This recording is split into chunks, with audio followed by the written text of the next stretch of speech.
Hey, it's Noelle Toland, and you're listening to On the Fly with Stevie.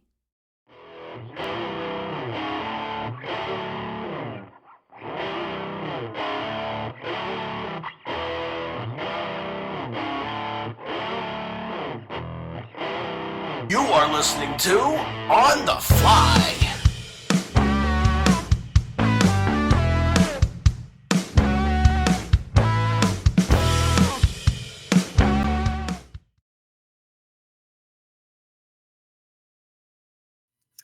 What's up, guys? On the Fly back again tonight. We've been on a hiatus. During football season, I have to kind of take some time off. Don't have the time to do a lot of episodes like usual, but we're going to crank it up again. And starting tonight, we're recording our first. This is his second time on the show, so hopefully he'll get to at least the Five Timers Club. And if this works out like we planned it on, he'll definitely get a Five Timers Club. But with me tonight is my nephew, the man, the legend, Mr. Jack Jones. What's up, buddy? Not a whole lot right now. I don't know about a legend. I don't know about all that, but yeah, I'm glad to be here. So what we're gonna do? This is episode 1 of this little thing we're gonna do, and we'll try to do it at least once a month. We're planning on going through the whole Star Wars movie, TV, all that good stuff. We may even do, and this is what we need to do. Christmas time, we're watching the Star Wars Christmas special. So I'm gonna have to come over and watch it with you though. So it's on YouTube. Boy, we have to do it. Yeah, we'll have to do it because I want to. Have you ever watched it before? Not other than just a little clip that you've shown me. No, I have not seen it. We will have to do that, and so Jack can get the full effect of that Star Wars holiday special from I think it was 77, 78. But we'll do it. But tonight, we've been talking about this for a while. We've been planning this for a while, and we decided to start off right from the beginning with the prequels. The first of the prequels, the Phantom Menace. We're going to let you know. We're going to talk a little bit about the movie, the plot of the movie. We're not going to get nerdy into these. He was a Gungan from so and so and so and so. We're not going to do all that. We're just going to talk about the movie, the little parts in the movies that stood out, and what we thought. We're going to point out little things that we didn't like, things that we did like. But what we're going to do first, we're going to talk about how we became Star Wars fans. Now, Jack's road to Star Wars was a little different than mine. Jack, as a kid, this came out in 99. I believe. So you weren't even around yet when this came out. I wasn't even thought of. Yeah. So this was he probably got into it probably about the third of the prequels, was probably around the age when you would have been noticing things. But I know your mom's a big Star Wars fan because we went to see the third of the prequels. My sister-in-law, we went to see the third of the prequels together. My wife and his dad did not want to go see it, so we said, okay, we'll go see it. So we'll talk about that when we get to that episode. But so what got you? I mean, as a kid, what was your first memory about Star Wars? And now, what got you really to be the Star Wars fan? Because you became a Star Wars fan just the last few years.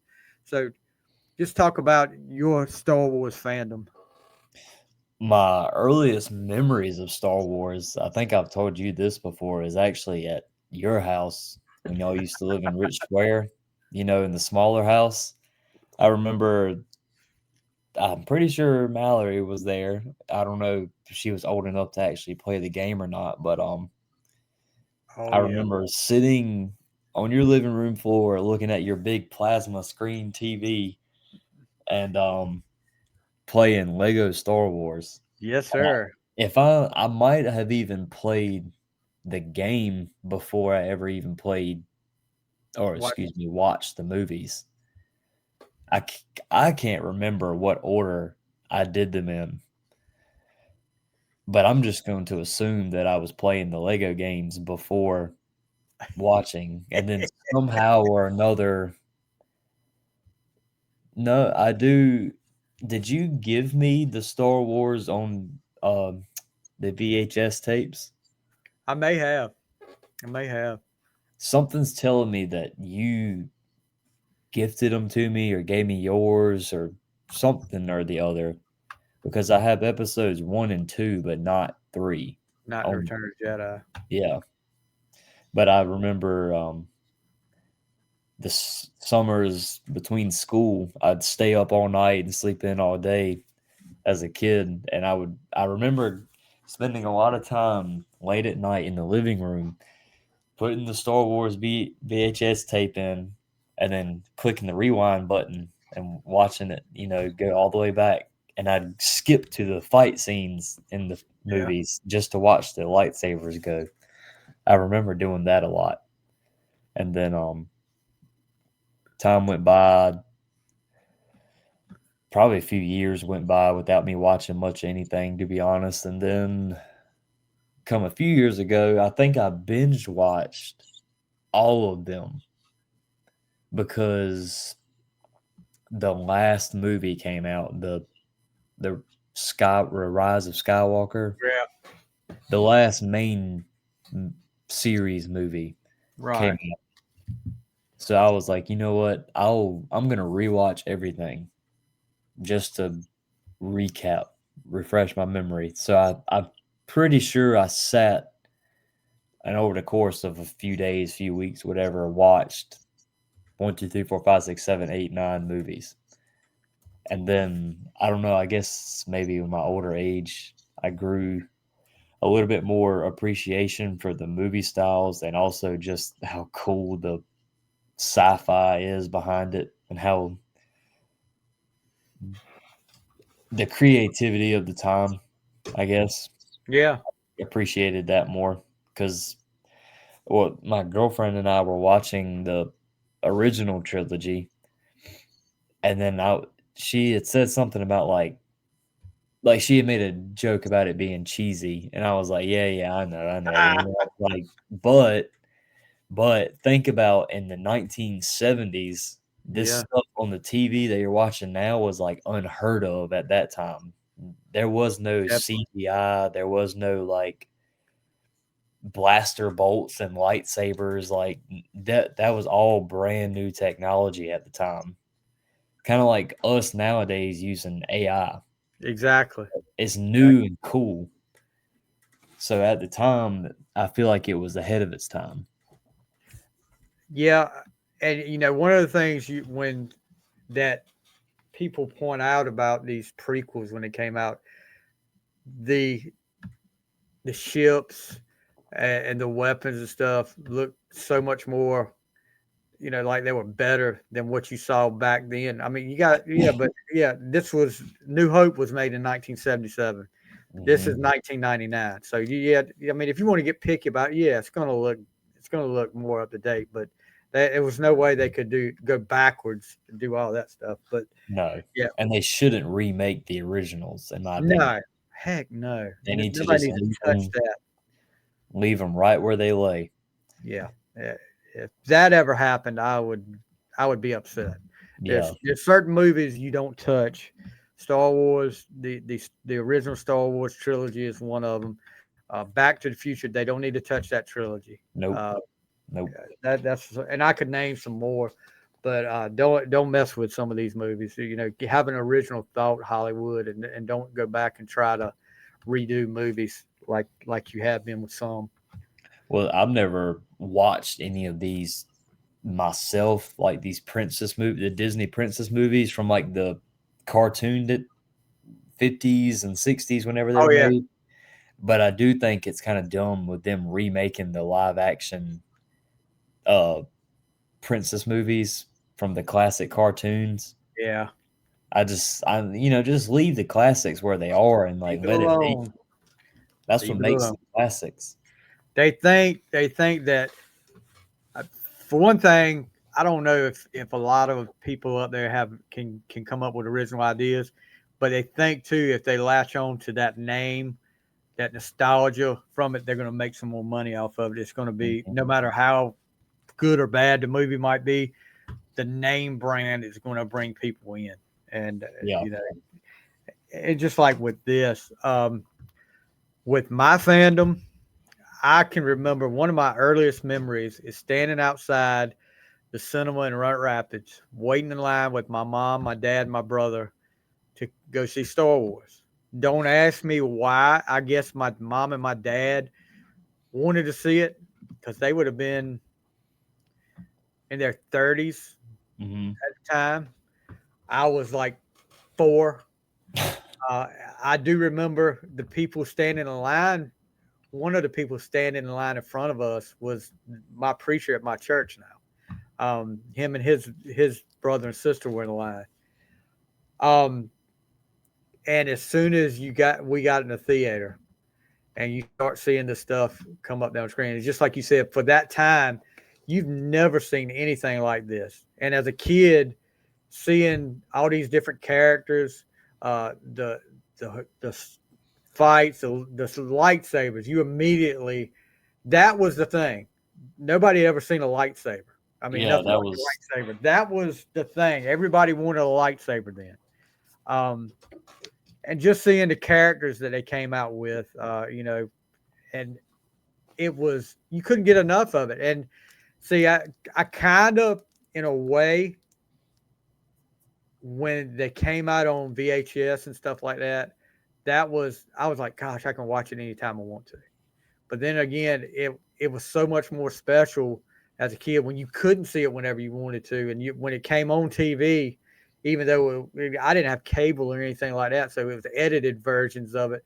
But you were like, oh crap, Star Wars is on. mhm. Uh, gotta do this. And then, I mean, as a kid, after that, it was all like we talked a little bit before we came on, started recording. From the time I was 5 till I was about 12 years old, Christmas and birthdays were either Star Wars, Kiss, or Pittsburgh Steelers stuff. I mean, and if I had everything that I got Star Wars wise as a kid, it it kept it in good shape. Oh gosh, this room would be full of stuff right now. Uh, the lightsabers were like a flashlight with a tube. It was like a plastic tube that you blew up, and it was colored. That's how they did it then. I mean, and then you had these knockoff brands that were like white sword, looked like white swords, but they would glow in the dark. I Yeah. mean, something like that. But so yeah, it was. I mean, Star Wars was everywhere. It was so big. And then after Jedi, which I think was that 82 or 83. I think it was 83, Yeah, but 83. So you had a big gap where there was no Star Wars. They come out with I can't remember if they came out with the remastered stuff before the prequels came out or not, but you go from 83 to 1999 before you have anything. And I'll tell you the honest God truth. I thought they would never do any more Star Wars movies. And then you start hearing, okay, they're gonna do how Anakin became Darth Vader. They're gonna do prequels. I was like, that would be pretty cool. I'll mhm. believe it when I see it though. And then you started seeing they've got a script. Lucas did a script. Lucas is gonna direct it, which he didn't want to, but I think he got talked into it. Um, and then I was like, how who are these people gonna be? Because you're so used to those characters, you're so used to Mark Hamill, Carrie Fisher, and Harrison Ford in the Mhm. Star Wars movies. So now you're gonna have a new set of people coming in, and I'm like, this is gonna be weird, but I was excited about it. Of course, I was excited about it. Um, believe it or not, did not go see this at the theater. I don't The know Phantom why. Menace. No, I don't know Okay. why. I don't know why I didn't, but I did not go see this at the theater. But it was released May 16th, 1999, and that was in Los Angeles where they had the big premiere out there. And then it went nationwide May 19th. I do remember a friend of mine was at a Target and it had to be in Rocky Mount. That was the closest one. And they were like, when it came out on VHS or DVD, DVDs were around then, and they had started big time then. And they were like, they've got Phantom Menace on DVD for like $14. Do you want me to get you a copy? I said, yes, give me a copy. So get it home. And watched it. I was like, okay. But we're going to talk a little bit more about this movie, the plot, the characters, like I said, what we liked and what we didn't like. This movie did really well at the box office. Of course, I can't pull it up now.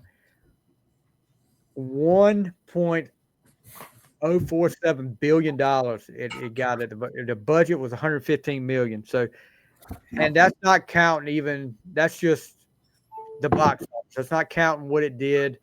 VHS, DVD sales, Like merchandise. yeah, merchandise. I'm sure that whole thing cranked back up and went crazy.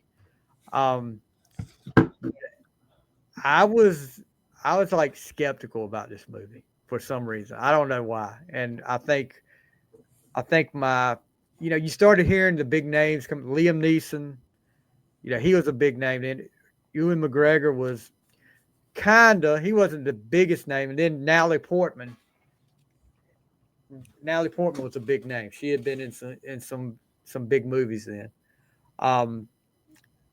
So you started seeing little clips and things. I remember the poster came out with Anakin with that kid walking, and in the shadow Was Darth Darth. Vader. Yeah. And I was like, that's pretty cool. That was really cool. But Phantom Menace. So this is a little over 2 hours, and I'll tell you this: the more I've watched it, the more I've enjoyed it. I like it better than I used to. But and I don't want to give away too much. This is not one of my favorites out of the prequels. We'll talk a little bit about that later on. But so this movie starts off. Of course, they do the whole scrolling credits like they always do. I would have been disappointed if they didn't do that. There's two traditions that are in every Star Wars movie that if they ever make another Star Wars movies, they've got to have it in there. The scrolling credits, and there's one line that's in every movie, and it's I've got a bad feeling about this. yes, Yep. yes.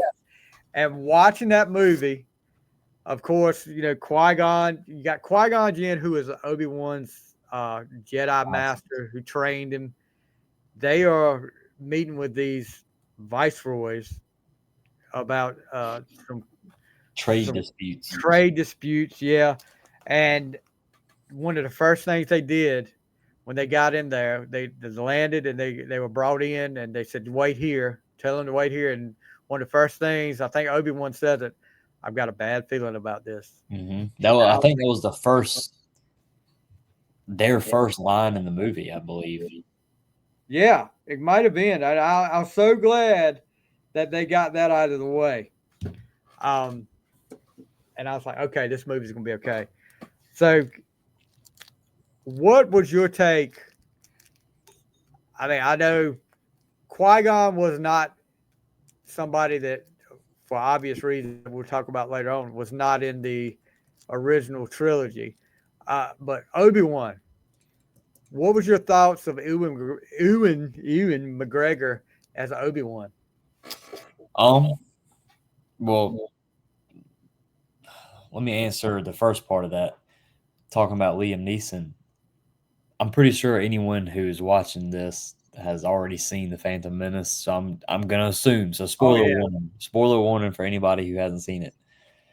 I wish that we got more out of him than what we did. Me too. Because simply said, all we did, we got to meet this guy, Master Qui-Gon Jinn. We can see traits about him. We see that he's very wise and very strong in his Jedi powers. And then they build him up to be such this high figure. And then bam, stab dead Yeah, at the end of the movie. And then other than Obi, other than Obi-Wan mentioning his name a few times throughout the movie, barely at all, you don't ever hear or see anything from him again. you don't. You really don't. Like, he played such a big role in the kickoff movie for these prequels, and then you just nothing after that. I wish they had done more with his character, either in the movie or they would have kept him alive and let him play a role in the next movies. Well, they did. He did kind of make an appearance. If I may be wrong in the second, maybe I'm wrong. He did you could hear his ghost saying, Yeah, "Anakin, no." Like, Anakin, don't do that when he's yeah, slaying pe- the people, let's just say. yeah. The people. So we don't spoil that too. Yeah. So and another thing I'm thinking about is that first scene. These guys, the viceroys, they look. I can't describe. Can't compare them to anybody. They look like I really don't know, Frogs. some kind of frog, a lizard, or something like that. And they're talking to somebody, a hologram. I A mean, you're hooded figure. a hooded figure, yes, and he's telling them what to do and all that. And you can tell they are so uncertain of everything. And these guys turn out to be the biggest wimps in the world. I mean, they're like, "What do we do? The Jedi are coming. What do we do?" So they try to poison, Qui-Gon and Obi-Wan. Fails miserably. Yeah, and these guys that are that's the evolution of the stormtrooper. These are battle droids, and these battle droids are more of comic relief than anything in these three movies. Well, until the clones started coming in, the battle droids are just pretty much like almost like stick figures for robots, and they're not human voices. I mean, of course, they're not humans in there. They're robots. They're Roger, Roger. They say that a lot, and they have a lot of talk between each other that they're not sure of each other either. Um, I feel like they were made to be they were meant more for abundance and numbers rather than quality. exactly. Now they do have what are they? There was some battle droids that had shields. They were a little bit more impressive. The droidicas. Droideka, yeah, Droidecas. that's it. Yeah. That's it. They were a little more impressive because they looked more intimidating. They had shields, and And they were fast. yeah. So that's another thing we learned from playing Star Wars Lego Lego too. Star Wars. Yep. Yeah, You learn a lot. yeah. So the guy they're talking to, the hooded figure, Lord Sidious is what they call him. Not hard to figure out who this guy is. I If you mean, got this is any like lick of sense. this is like the worst kept secret of the whole freaking movie. I mean, you see this guy later on, you're like, okay, yeah, we know who he is. So, Even um, as a kid, I remember being disappointed in the fact, like, are you really trying to keep this a secret? Or, like, is the movie trying to make it obvious? Because, like, who are you fooling with because this? You can see half of his face and hear yeah, his voice. his voice is exactly like that other person's voice, and you can see the mouth. And this is actually the same person that uh, played the Emperor in Return Mhm. of the Jedi. When So he was young, he played an old guy, and when he was old, he he played a played young guy. didn't make much sense, but anyway. So they get through this whole deal. Um, they get out. They get it. They're helped escape by the supposedly. Well, he doesn't really help them escape. He gets in their way. Uh, and I'm Jar talking Jar. about the newest character, Jar Jar Binks, who is what would you call this? I mean, they call it he's a Gungan. I know that, but what would you call a Jar Jar Binks? Headache. You definitely that. Um, let me tell you, what there's a lot of stuff in Star Wars that I love, and there's some things in Star Wars that I don't like. This is one of the things in Star Wars I didn't like. This guy was just all over the place. He was annoying. Um, what do they call it? A member of the Gungan race. I'm trying to see what they exactly call him. If he, I just thought it was a Gungan. yeah, that's what he is. But, um, ugh, just aggravating. So he gets in the way a lot. He actually he actually finds a way to help Qui-Gon and Obi-Wan escape. Now we didn't really talk about. You talked about Qui-Gon with we want to see more of him. Obi-Wan, Ewan McGregor, clean shaven in this movie. He's a young Obi-Wan, and you can tell he takes a lot of guidance from Qui-Gon, and as we see him over the or these prequel trilogies, you see a lot of Qui-Gon come out in Obi-Wan. Hmm. He grows up, and you see. I think Ewan McGregor did a fabulous job playing Obi-Wan. I can agree with To that. he is. I could totally see a Alec Guinness, who was the original Obi-Wan Kenobi, this being a younger Alec Guinness. I mean, he fit the part. He looked the part. Um, I do think they yeah. did a good job of casting for Yes, for definitely. someone who's supposed to be a young Alec Guinness. Like they nailed the accent, and then the looks. I could see it. Like obviously they're not the same actor or related, but looks wise, that I think they did pretty well. Definitely. And I mean, even now and we'll get into that. Hopefully, if everything goes well with this series, we'll be getting into the TV show too with the Obi-Wan show. Um, so they're preparing for an invasion. The viceroys have got all the battle droids and all this. They're preparing for an invasion. Uh, Queen Amidala, we are introduced to her, and you've got Natalie Portman playing the little Padme, who to decide a not yet famous Keira Knightley is is is being at the time Queen Amidala.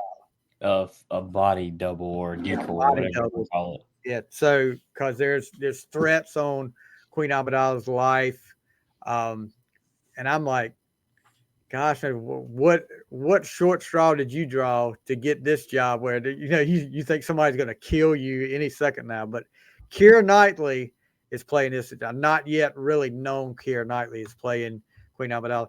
One of the things that aggravated me, Jar Jar aggravates me, annoys me.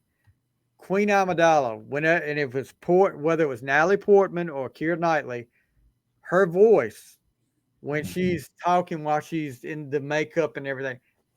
I'm sorry, Viceroy. I have to talk like this the whole time. I cannot Yeah, raise my voice. I cannot do this. I'm like, good gosh, shut up.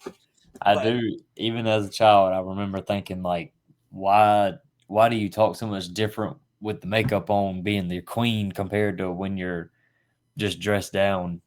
Like it's I don't get the voice and character switch. it sounds stupid. It just sounds stupid to me. Um, so now you've got Qui Gon and Obi Wan. They're trying to get away. Jar Jar tells them about they can go to Gungan City, Hmm. but it's underwater. So you see Qui Gon and Obi Wan get the little mouthpieces out where they can breathe underwater. They go. Then they uh, find the ship and all this. But when they have to confront the battle droids, I forgot about this part. Well, maybe I'm jumping ahead a little bit. They go to Gungan City. Jar Jar is out. He's an outcast from that city, and you can see why, because he's probably screwed up everything there, like he does Mhm. anytime he messes with anything. Um, so they talk there, and Obi-Wan and Qui-Gon are back off. They try to go.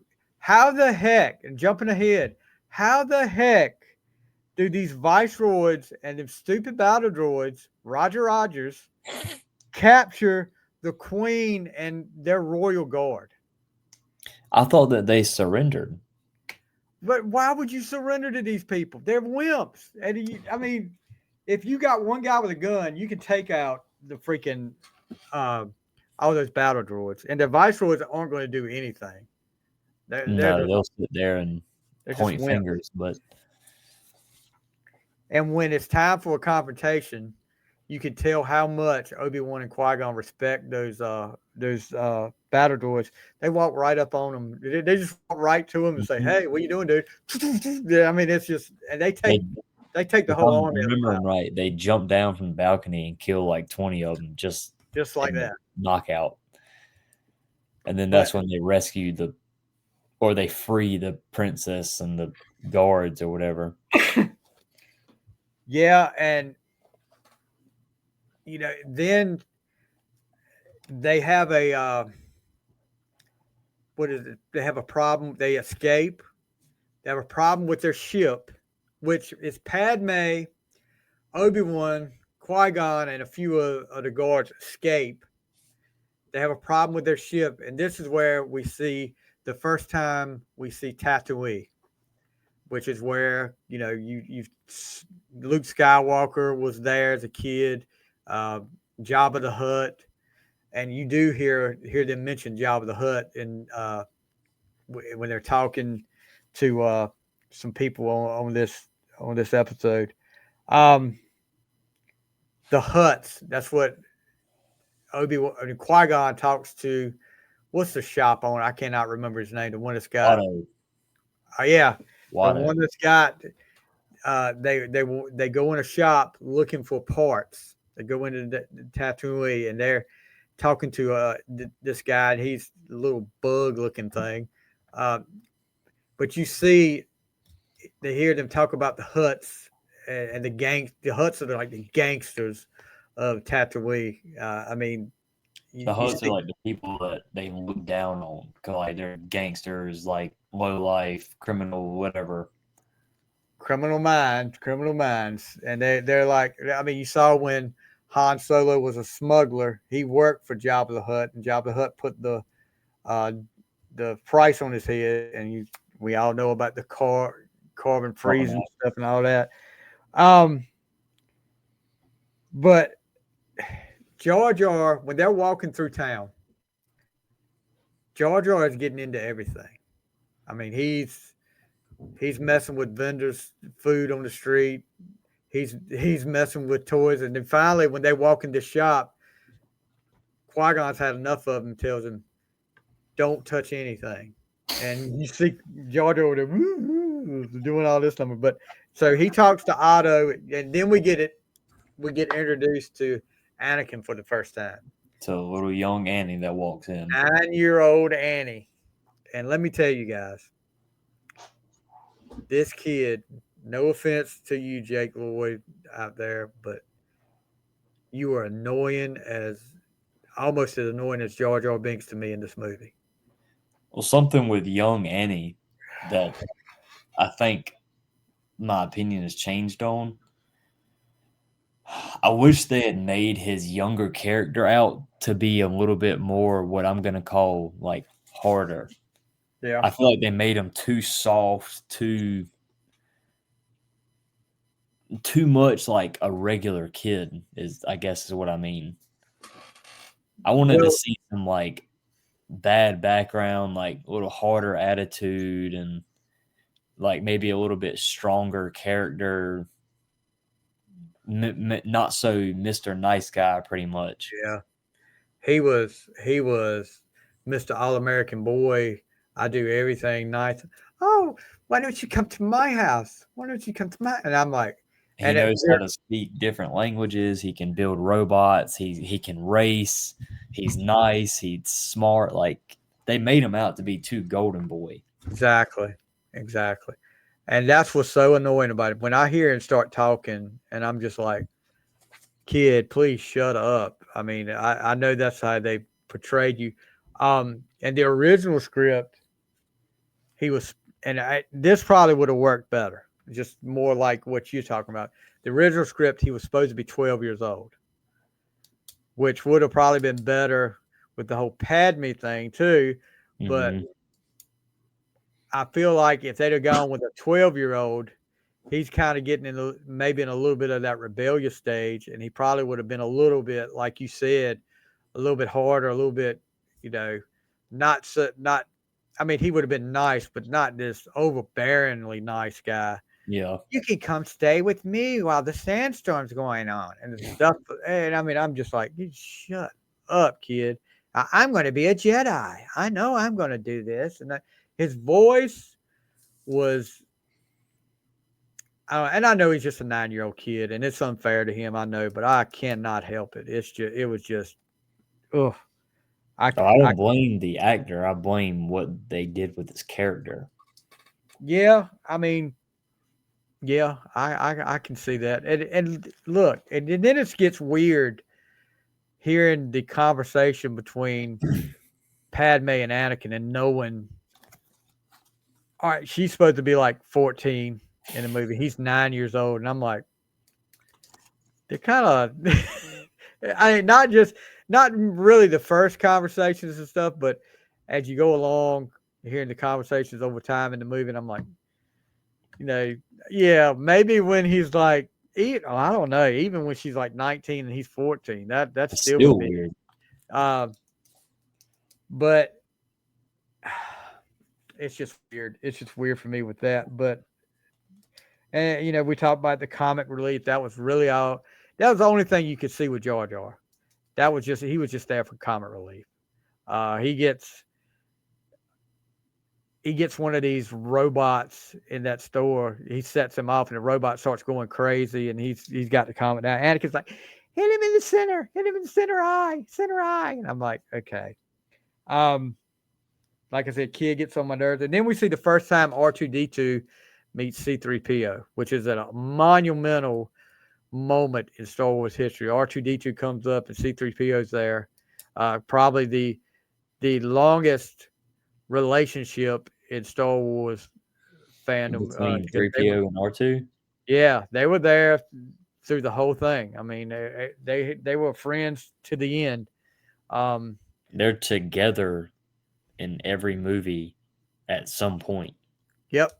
Except they're not together in The Force Awakens, I don't believe. We'll have to look. We'll have to see when we get there. Shoot. I can't remember. No, maybe they are. Maybe it's not until like the end of the movie that they are. Well, for a lot of one of those movies, R2-D2 is asleep. He's just not shut down, anything. whatever. He's shut down because of Anakin. I think it is The Force Awakens where it's just most of the movie they're not together, but they are at the end.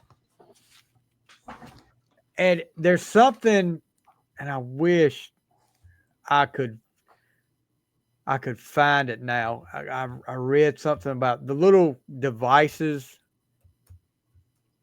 that Obi-Wan and Qui-Gon use. And I'm trying to type this in now, guys. Are you gonna tell me that they were like razor blades or something? There's something really simple that I would have never thought. Let's see. Here we go, right here. Come on. A lady's razor. Yeah. You're right, Jack. I remember I saw that and I was like, and then I looked at it when I was watching the movie. I saw it. I said, "Oh my God, that is really a lady's razor."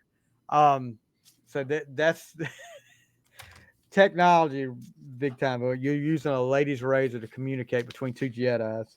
Well, I guess for movie props, I mean, if you find the right thing and paint it black, it can look like anything. Yeah, that's true. and you do what you got to do. So then you're going back and forth in scenes, and then we get our first look at the newest villain in Star Wars, Darth Darth. Maul, who I thought was one of the coolest looking villains in Star Wars history. I will forever stand on the hill of they should have done more with his character on the live action movies. I know they did more in the cartoons, Yeah. but they should have done so much more with him in the live action movies. He had, I don't know, it's like we learn a lot about him in a little bit of time, but then at the same time, we don't learn a lot about him. Yeah, I mean, just like you said with Qui-Gon, this was a disappointment that the end of Darth Maul came so quick in this movie, and we'll talk about that when we get there. So Qui-Gon senses something with Anakin, and I guess eventually he does the blood test, and his, what do they call it? I can't remember. Midichlorians are off the scale. I mean, Obi-Wan says this is higher than Master Yoda's, and he's like, this could be the one that they talked about. And he talks to Anakin's mom, and asks who the father was. He said there was no father. So this kind of gives you the feeling that this kind of reminds you of, I mean, Star Wars trying to do Jesus. Yeah. I mean, although no father. I wouldn't quite compare Darth Vader. Yeah. No, I wouldn't either. But it's the first thing you think about when you hear that is, okay, they're trying to do Jesus here, but they take it the opposite way. So Anakin, he works at the shop just like Jack said earlier. He can build things. He's good with mechanical stuff. And they start talking about these pod races. And you remember they wanted to go crazy after this with the pod race thing. And I don't think it ever really caught on. The video game, they had a Star Wars pod racing video game. I never really cared for the whole pod racing thing. In the Lego game, or there was a whole separate game? There was a whole separate game too. They did it in a Lego game, but there was a whole separate game that was nothing but Star Wars Pod Racer or something like that it came out with. Let me see if I can Google it. I'm looking it up. I didn't know that was a thing. Yeah. Pod Racer. I see it now. Yeah, you can. Man, the graphics look amazing. Was this on? Are you looking at the one on the Nintendo 64? I just went to Google Images and looked up Star Wars Pod racing game. Yeah. So Star Wars Episode 1 Racer. I guess is that I don't know why they couldn't call it Pod Racer, but it's a typical racing game, and I guess you got to shoot at people and stuff like that. I've never played it. I've honestly never played that game. I didn't know it was a thing till you just said it. So when we're seeing Anakin, he's pretty much, as much as he's talking about he does this and that, he works. Him and his mom are slaves for this Watto, excuse me. But he does do things like a little kid does. He's got his friends coming over, and they make a bet. Qui-Gon makes a bet because Anakin tells him, "I'm the only human that can." He said because of his reflexes. This is what Qui-Gon comes out and said. Anakin is the only human that can drive one of these pod racers, and Qui-Gon figures out that because of his reflexes and because Jedi reflexes is why he can do it. So he's worked on a pod racer. He tells Qui-Gon that he's got a pod, and Qui-Gon decides to make a bet with Watto for the parts to I think it's for the parts to the ship against his ship, that Anakin will win the race. Anakin's over there working on his stuff, and we see his friends come over. Is that a young Greedo that comes in to play with Anakin? I don't think so. I think it's just one of his race that comes in. I've never thought it was actually Greedo, but it very could well be. And that's a good question. I'm gonna have to do more research on that. If that was young Greedo that comes over there and plays with Anakin, because he said your son-in-law ends up killing me in in the long run. Um, but so they get, I guess,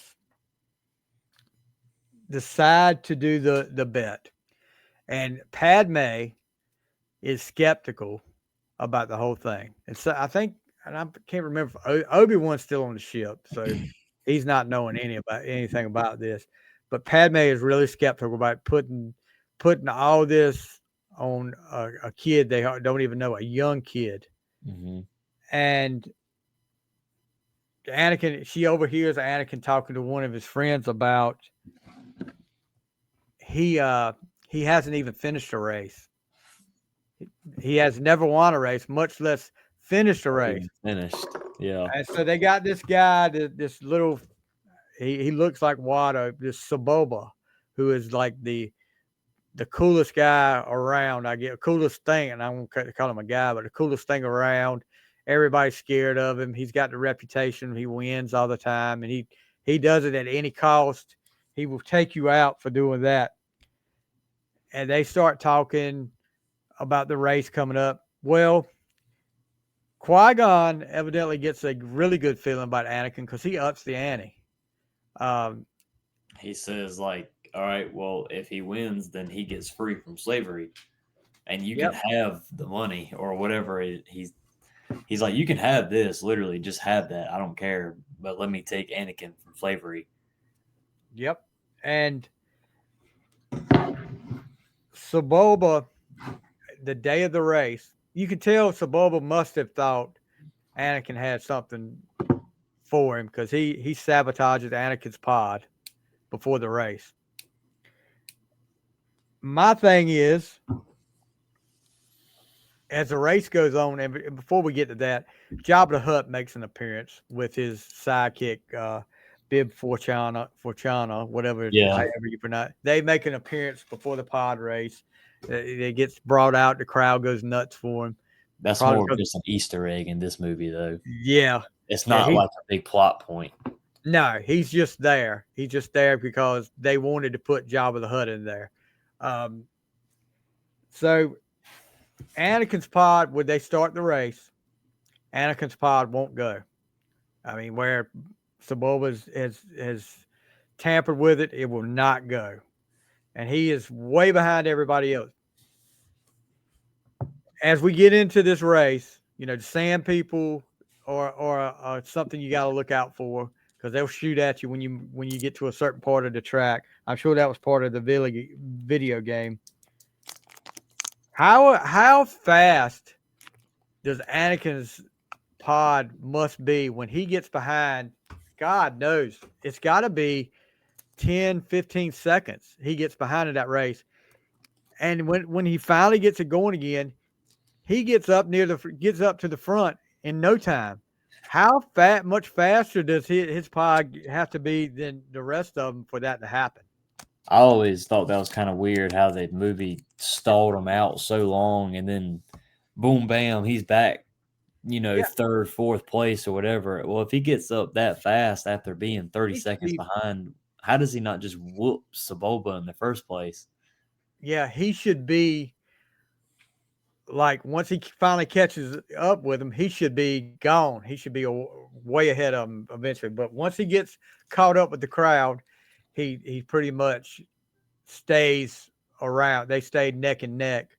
Like I said, then they get to a part where he's battling with Saboba. He gets forced off. He jumps off the service ramp and lands in front of Saboba. Saboba, he'd have some engine trouble. Anakin finally figures out the engine because Anakin's just a freaking genius with everything. He gets the engine going again, and then they tangle again. Saboba wrecks, and Anakin wins. then he's freed from slavery. He is, but his mom's not. Fortunately, not his mom. So, and that'll come back in the second movie with his mom. He tells her when they're getting ready to leave. He's all happy about it, and then he realizes his mom's not going with him. He gets a little upset. Here's another question for you. Okay, R2D2's there. C3PO was built by Anakin because Mhm. he talks to C3PO when he's getting ready to leave. He said, "Sorry, I couldn't finish you, but I'm going to be a Jedi. Hope I'll tell Mom not to sell you and all this stuff." Okay, so here's a question for later that fits in later in the movies.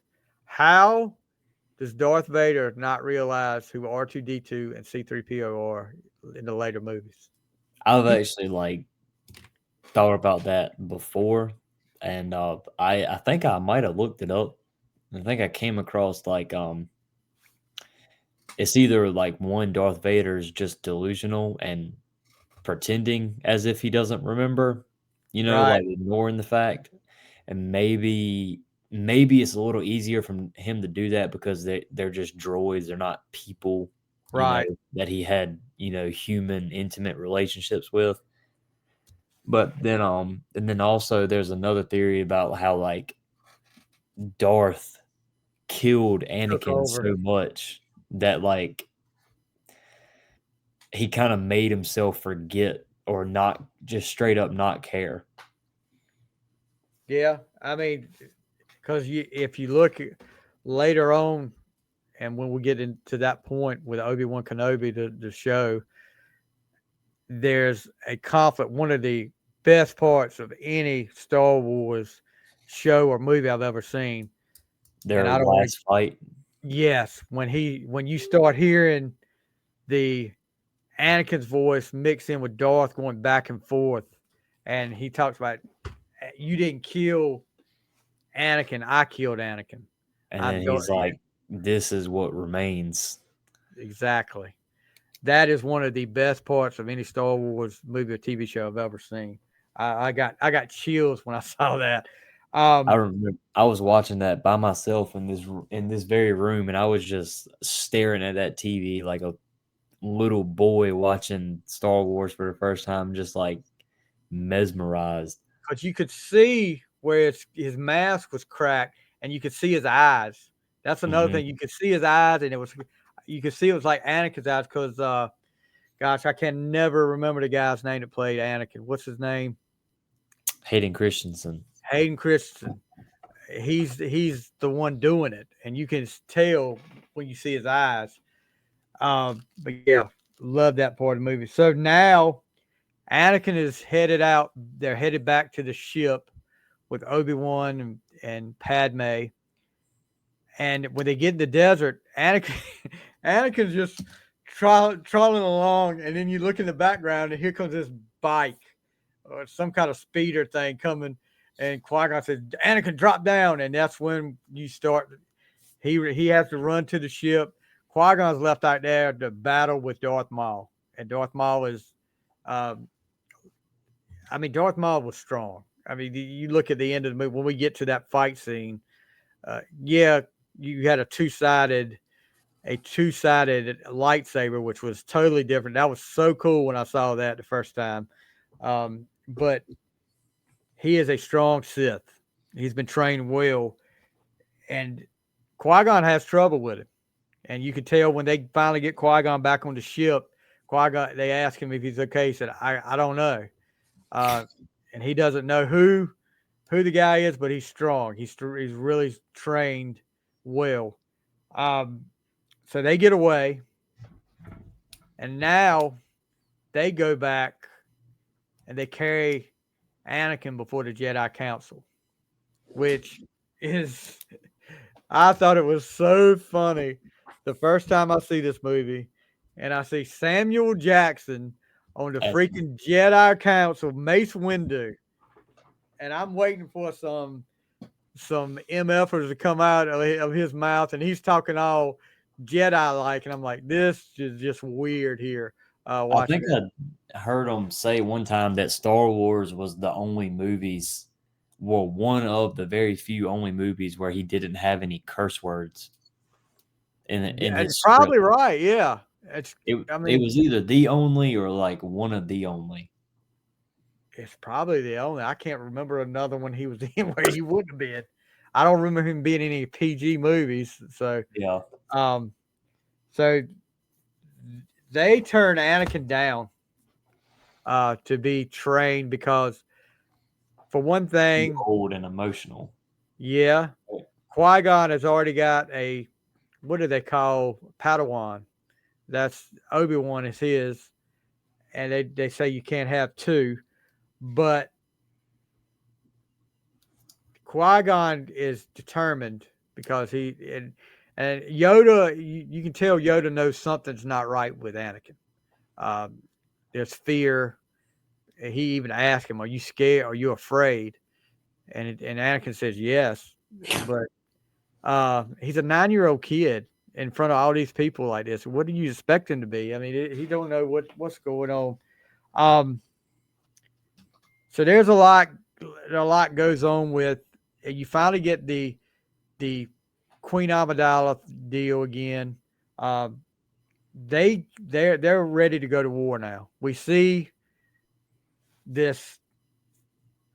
What do they call the emperor? What is his name and his regular name? Chancellor Palpatine. Palpatine. When you see Palpatine the first time in this movie, the first thing you say, that's the That's him. freaking, that's him. That's the guy right there. I mean, there's no doubt. And you hear his voice, and that makes it even worse. You know, this is the guy. So now they're ready to go to war. They end up teaming up. The Gungans, Jar Jar's folks, team up. Decide they're going to team up um, with Padme and all these guys. And Padme finally reveals herself as the true queen, and this is Queen. just a body. This is her body double.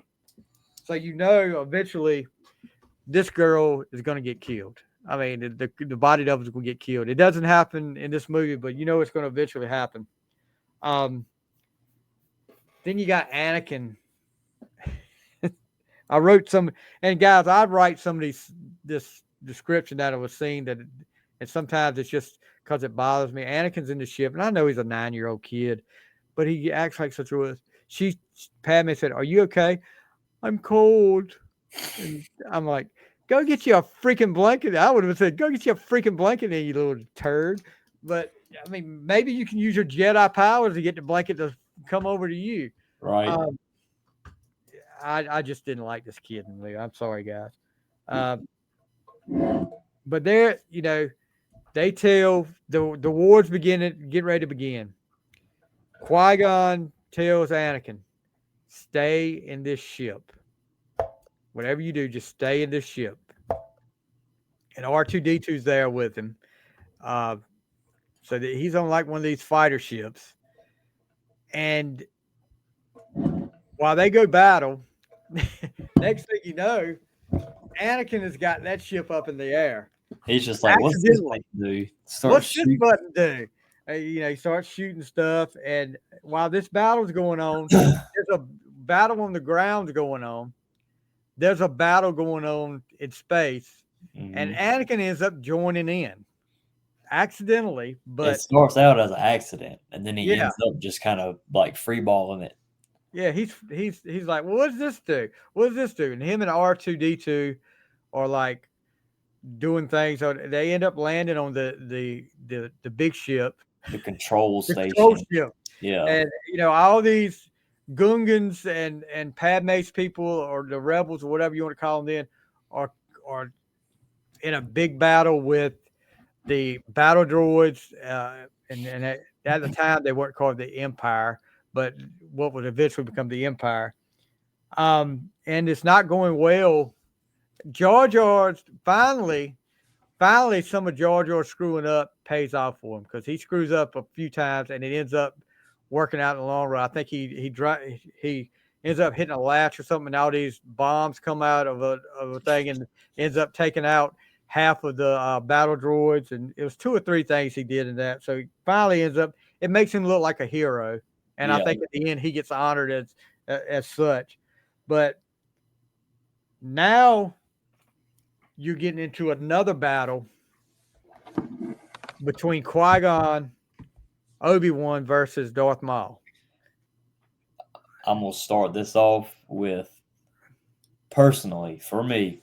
Mm-hmm. That was one of the coolest. I can't talk. Coolest choreographed fights in Star Wars I agree. from the beginning up until a certain point that you know what I'm talking about. Yeah. The But only as thing, for the atmosphere, like where they are fighting and the fighting styles and the jumping and the teamwork and whatever, very, very cool.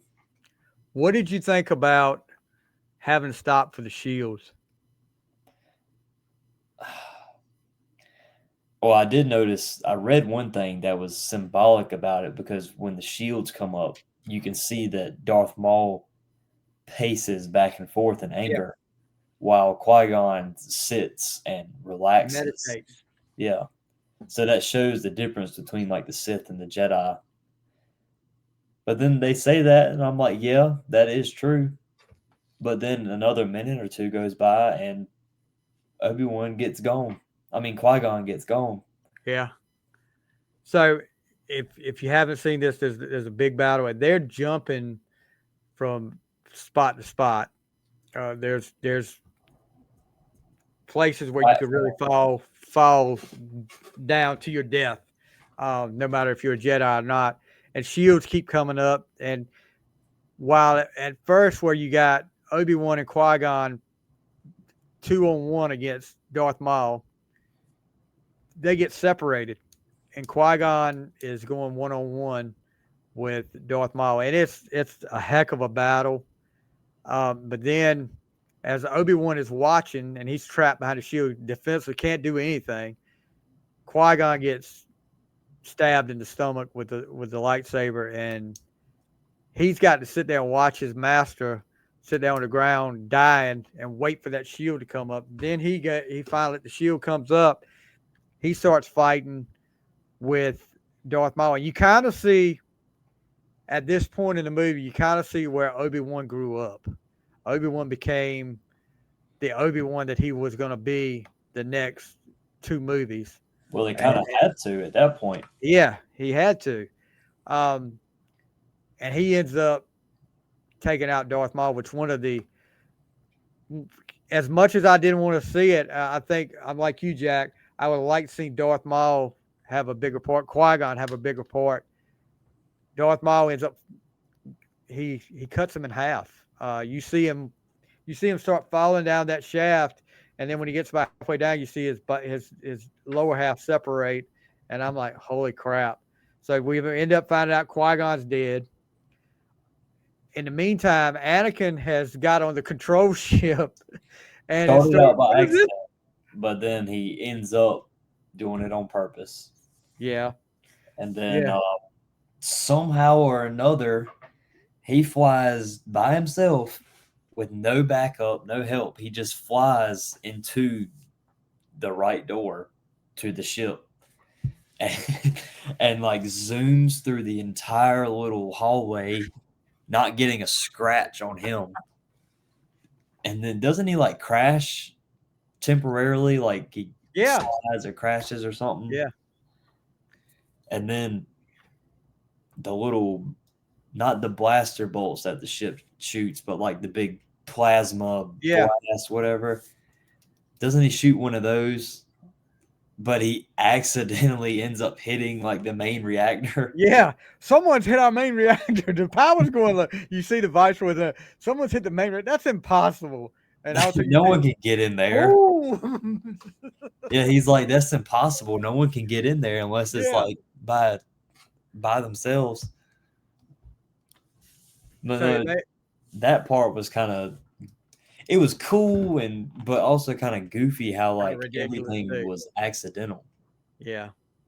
Because like this is the guy that's supposed to be the guy that's going to be the balance of the force. He was going to be the biggest Jedi ever. And all this stuff is happening by accident. I guess they're trying to say since it's a 9-year-old kid, we can't go out there and have him go up there and just go no, like he's doing everything. But yeah, I know where you're coming from with that. It does seem goofy, but then again, it's cool that he did it. But yeah, he takes out the control ship. He ends up flying out of there because the other I guess the rebel fighter ships are sitting up there watching, and they're looking at the control ship, and you start seeing explosions. He said, "This exploding on the inside.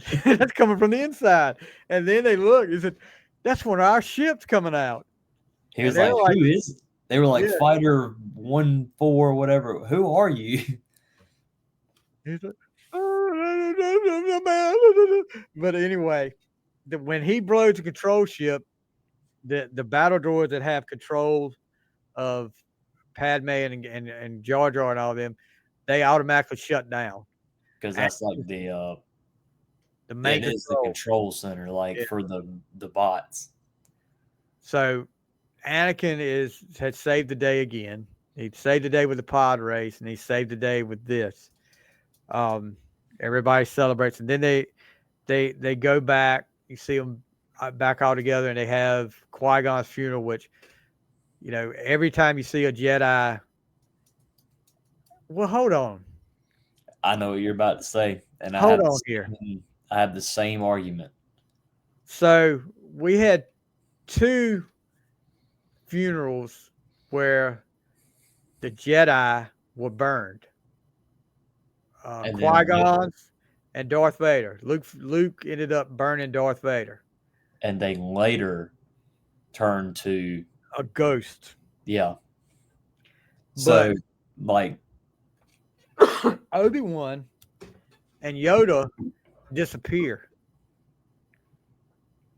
They vanish. They become one with the Force, is what it's supposed to be. So what is the difference? I mean, I wonder what the difference is. Because, you could say, if with the Darth Vader thing, at the time, you could say, okay, he had turned back, but he was on the dark side. And I could see them burning his uniform and everything. It's kind of a symbol of okay, we're going to burn that. That's not who Anakin was. At the end, he was a Jedi. He was a good guy. But with Qui-Gon, they just set a bonfire on him. It's just okay. They were like, all right, yeah, we don't know what else to do with them, and we don't feel like digging the hole. So yeah, just burn him. And I'm not, like I said, guys, we're not the Star Wars aficionados where we know everything down to what kind of jet fuel was on Anakin's little fighter or something. There's people out there that know that.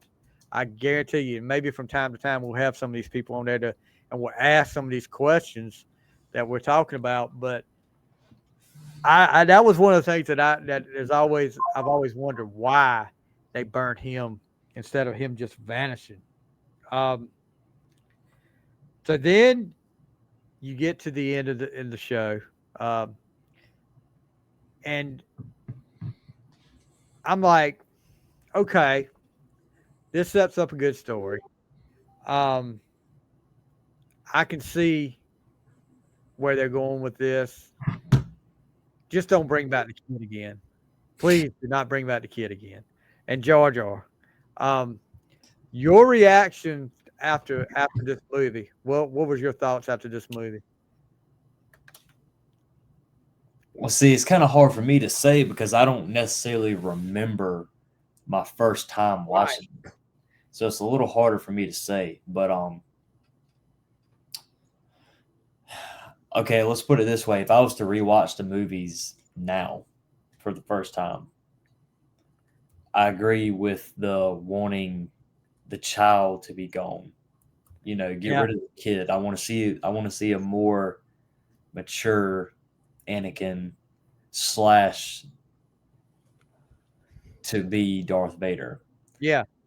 And then less political stuff, honestly. I agree with this. This trilogy was more the most political I've ever seen. And I know as a kid with New Hope and stuff like that, they did bring up the Empire versus the Rebellion, but this was more political stuff than any of the other ones. Well, like the original trilogy, it was just good versus Versus bad, evil. and then the prequels, you have good versus bad, but you also have trade The disputes and Senate. political queries, and I mean, I was like, really, like it's Star Wars, man, just make it cool. Yeah, don't put what we have to deal with in everyday life into this. We want to escape from that. We don't need to hear about that in this movie. Exactly. For me, after the first time watching, like I said, I could see where they were going.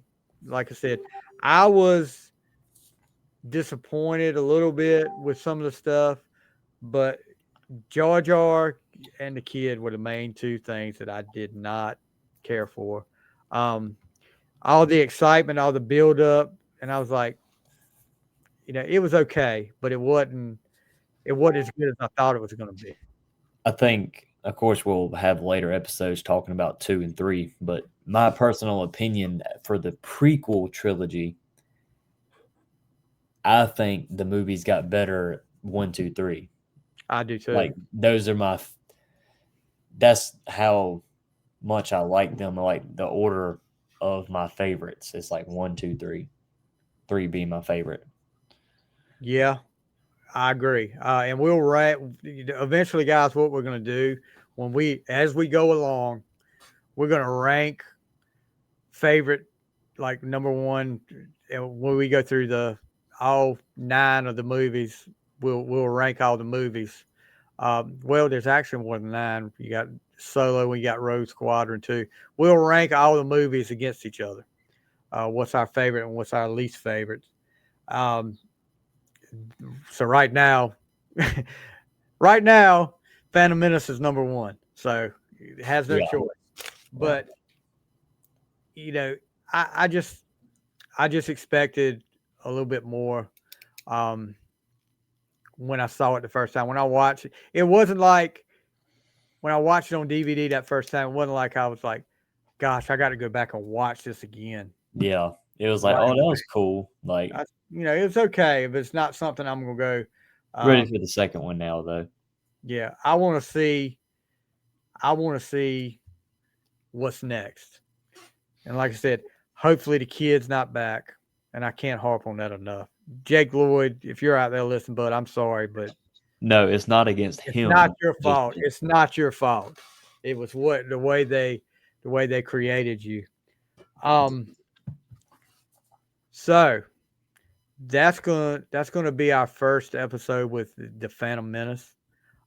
Before we go, I will tell you I'm gonna bring up one. I'm gonna try to do this every episode. Bring up one Star Wars toy that I had as a kid that I really wish I still had. And the first one, and probably my most favorite, because it was so big, and as a kid in the '70s, this was so detailed for that time. The freaking Death Star. it They was had, like just and let me see if I can bring it up on the screen while we're I up was gonna here. say, can you try to like describe it dimension wise? It wasn't. I mean, of course, it didn't have the outside of it. Okay, so you had I think it was like 3 floors, 3 or 4 floors. Maybe the fourth was the trash compactor, and that was a yellow. Okay, hold on, I'm getting ready to pull it up. So let me see. I'll pull up an image right now. Let's see. Let me find a good picture of this. Oh yeah, yeah. It's okay. You know what year range is we're talking This is about? like 78 here. Um, and I'm going to share this on the screen so you can see it. But Oh yeah, yeah, okay. I didn't know you could do that. this was my first my favorite toy of all of them. Okay, so you should be able to see it. Oh yeah, yeah, So if you look in, the top floor, you got the stormtrooper with the cannon, and then if you look across here, you see where the controls for the tractor beam were that Obi-Wan. yeah. Then you got the famous. You see that little thing? You could actually hook. They got the lasso scene, or whatever you want to Yeah, call it. and then the bottom, that's the one where Obi-Wan and Darth Vader are. I think that's the part where they hid at, where they hid the droids at till while they were running around. And then you got of course the trash compactor that came with this little styrofoam stuff, and it did have the little monster in there too. Oh really? Yeah, and then the outside here where you see C3PO and R2D2, that's actually an elevator that will go up to each floor. Yeah. Um, I'm looking at a picture on my phone as well, so I can zoom in on it. yeah, that was the coolest. And these pieces at times over years where they snap together, some of them broke. And I remember my grandma and my dad and myself, uh, we actually super glued this stuff to fix it. They sat down with me and we super glued the stuff to fix it because I was so upset because part of it broke one time. But yeah, that was my favorite Star Wars toy that I had. And there's a lot more coming, guys. There's a lot more coming that I could show you. But because that line, I think Kenner, I just remember Kenner had that whole line, and I would love to hear a figure of how much they sold between the original trilogy, because she's the Empire had so much stuff. I think Empire actually had so much more stuff than New Hope did, and then Jedi had stuff, but I didn't really. When it got into Jedi, I was 10 years old then, and kind of getting out of the action figure stuff, toy stuff. I wish I had bought more, but I didn't buy a whole lot when Jedi was out. Yeah. But anyway, so that's gonna do it for tonight, guys. The first one, and like I said, we're gonna go through all these movies in order. We decided to do it in order instead of random. So next one should be Attack of the Clones, right? Attack of the Clones, episode 2. And no No more young, kid. no more kid, and And very little Jar Jar. yeah, very basically no Jar Jar. He makes a little cameo, I think, and that's it. Yeah. But looking forward to that. Indeed, like you said, we'll rank all these guys and give us, if you feel inclined to, guys, give us a follow. Give us a subscribe to the YouTube. Give us that 5-star review. Like I said, On The Flythe get cranked back up. I'm actually doing between the final score and On The Flythe this week. We're doing 3 episodes. We're recording 3 episodes this week, so I'm getting cranked back up again. And I am, if you follow the Facebook, I am incorporating all my Facebook into my personal page instead of me having to. And I will post still on the other Facebook pages, but this stuff, it's just easier for me to post all on one page. So check us out there. Jack, talk about. I know you've got you're kind of on hiatus too, but you do have a YouTube channel. You talk about that. I started a YouTube channel a little over a year ago, and I had originally started posting gym and faith content. Faith as in reading some of the Bible, and I would share scriptures, whether it spoke to me or whether I came across it and just felt like sharing it. And I got pretty consistent for a few months straight, and then I fell out of it. And then we all know how easy it is to just say, "Oh, I'll do it later," or "I'll do it next week," or "I don't have time today." I fell into that for a long time, but I really have been feeling the Lord pushing me to try to get back into it lately, and I feel like maybe I should at least just pick up the camera and do something with it, see how it goes again. I agree. Because he's really good at it, guys. If you haven't checked it out, we'll put the link up on my Facebook page where you can check Jack's YouTube channel out and give him a follow and subscribe there too. All right, guys, that's going to do it. And I'm going to say it. I'm going to be corny as I don't know what and say it before we get out of here.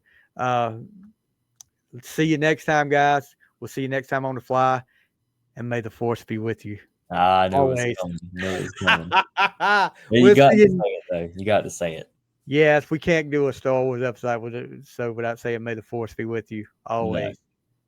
We'll see you next time, guys. Hey, We'll see you man, next thank you time. for having me. Tackle the clone. Yeah, thank you for coming on, Jack.